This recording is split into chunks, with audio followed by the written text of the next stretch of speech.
Behind prison walls, Thailand's youth fight not just for survival but for their souls. When quick-tempered Puek defends his mother's honor with deadly consequences, he's thrust into a juvenile detention center ruled by rival gangs and savage hierarchy. As Puek navigates this brutal world alongside the wrongfully imprisoned Fluke, he'll discover that the most dangerous weapon isn't a sharpened toothbrush, it's the loyalty that forces impossible choices.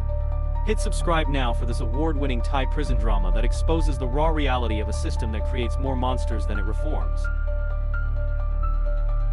The film begins with a scene of the main character, Puek Sripuek, sharpening a knife that he will use for a life-or-death battle in prison.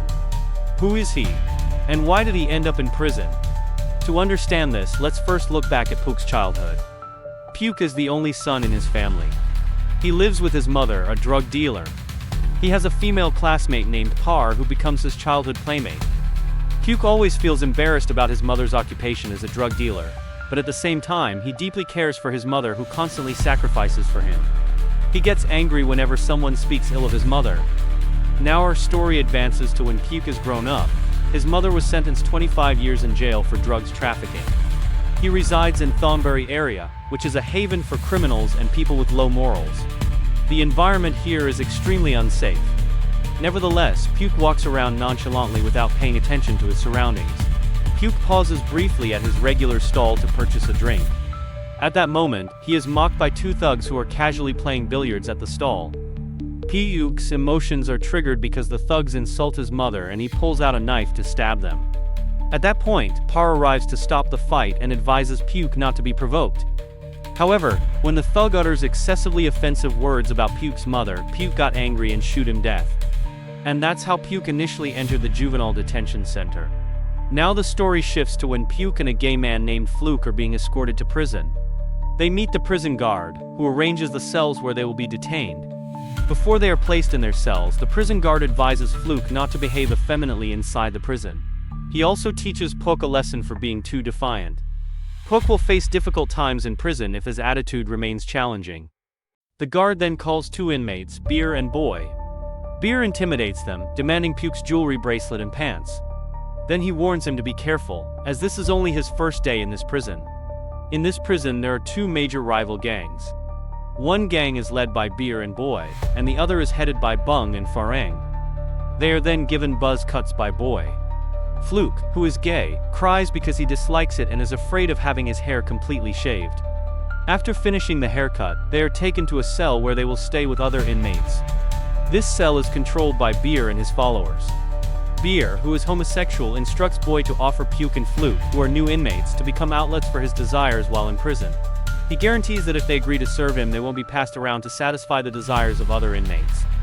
Fluke, who is weak, is forced to satisfy Beer's desires, while Puek, who refuses, is beaten collectively by the other inmates until he's badly bruised.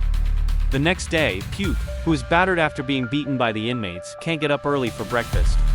He sleeps until mealtime is almost over, so he doesn't get rice to eat.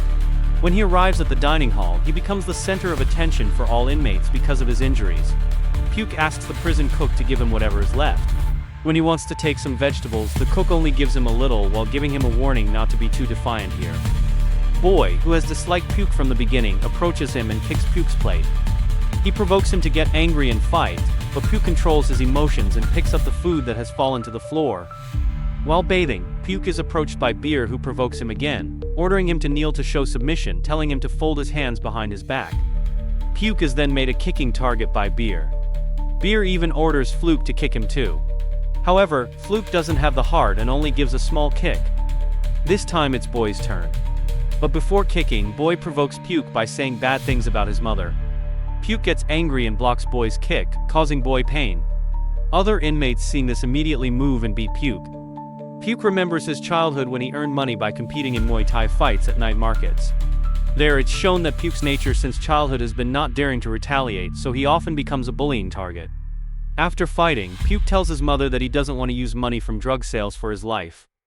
Back to Puek, who faints after being beaten. The head guard wakes him up by pouring water on him and gives him 5 minutes to get in line. Fluke approaches Puek, apologizes, and gives him an orange to quench his thirst. The prison guard then approaches all the inmates who are lined up and tells Beer that Fluke gave Puek an orange. Beer then gets angry and beats Fluke. Puek, seeing that, gets angry and shouts at Beer to stop. They then prepare to fight. Boy steps forward wanting to beat Puek, but one kick from Puek makes him faint. Seeing this situation, Bung and Farang can't wait anymore and come forward to break up the fight. Bung then tells Beer that he wants Puek and Fluke to move to his cell. Beer disagrees and they almost fight. Finally, it's decided that only one between Fluke and Puek may move cells. Bung then chooses Puek.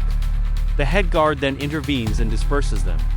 That night in the cell, Puek, who has just moved to Bung and Farang's cell, is still unhappy with Bung's decision to choose him to move. He worries about the fate of weak Fluke. However, Farang explains to him that it's better for Fluke to stay there. At least his life will be safe because he doesn't have a defiant nature like Puek. If Puek were there, he would have been beaten to death. Farang gives a gift to Puek for joining their cell, a toothbrush that has been sharpened for self-defense. Puek grips the toothbrush tightly and sleeps. Meanwhile, Fluke, as expected, is beaten by Beer and Boy. The next day, Farang and Bung try to wake Puek up. However, Puek can't get up, until they eventually use a rough method to wake him up. Puek, who is surprised, wakes up and swings the sharp toothbrush, injuring Bung's hand.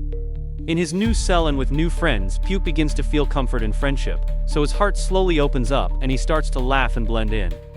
Meanwhile, Fluke can only resign himself to his fate of being bullied daily by Beer and his gang. Beer is seen preparing a sharp weapon that he made himself from a screwdriver. No one knows what evil plan is in his mind. Puek receives a visit from Par, his girlfriend. Par gives him bad news that his mother, who was imprisoned for 25 years for selling drugs, has died in prison. And not only that, Par also asks to break up with Puek and says that she can't visit Puek anymore. This makes Puek unable to contain himself anymore and he cries. Puek asks Par for a chance, but Par doesn't say anything, just cries and walks away, leaving Puek.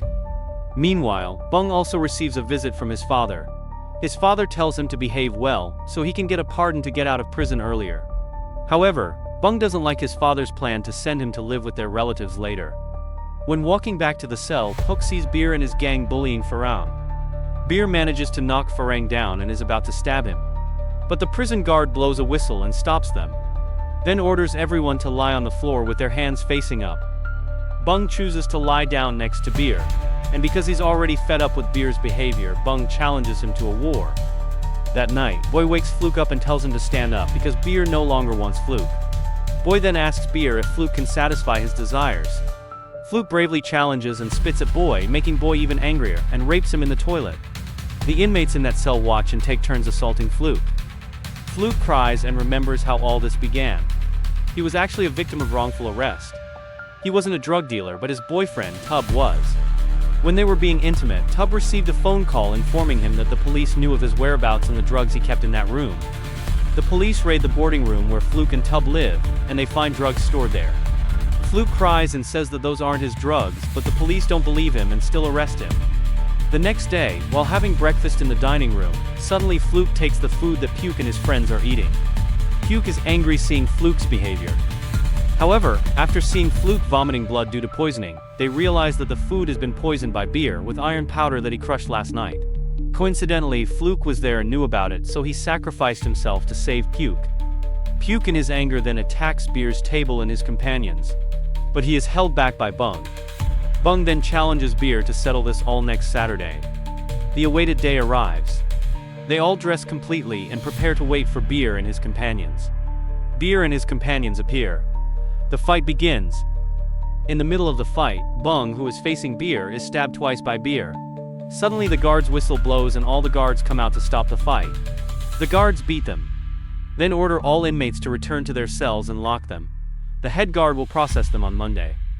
That night in the cell, Bung feels his body is hot, his body temperature is high.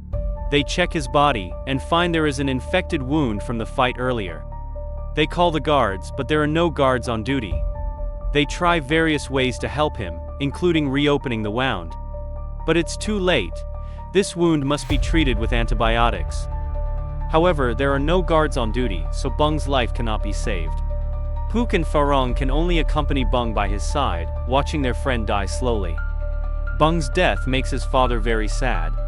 The head guard also regrets having let this happen. Puek then challenges Beer to a life or death duel, one-on-one. This brings us to where Puek is preparing for a duel with Beer. Farang accompanies him and they have a heart-to-heart talk. Puek feels that he will die in this fight. and in these last moments he remembers his mother. Phrong helps him calm down, saying that Phrong is willing to substitute for him in this fight, but Puek has no way to back out anymore. And the fight begins. They each hold a weapon. Initially Puek is cornered and successfully injured by Beer. In the middle of the fight, he remembers the Muay Thai skills he learned as a child. A kick successfully knocks Beer down, then Puek stabs him repeatedly. Beer tries to ask Boy for help, but Puek chokes him from behind until Beer gasps for breath. At that moment, the guard appears. After hitting Boy, he orders officers to take everyone away, leaving him with Phrong and Puek. The guard scolds and hits them all, then locks them in a special cell. The next day in the special cell, the guard sends them 2 packages of delicious meat rice, which they can only get outside. The guard advises them that if they want to eat this delicious food, behave well so they can get out of prison quickly. Now because of this murder crime, they are sent to a real prison, no longer in a juvenile detention center. Puek is sent to Kayaprea prison, Phrong is sent to Bangban prison.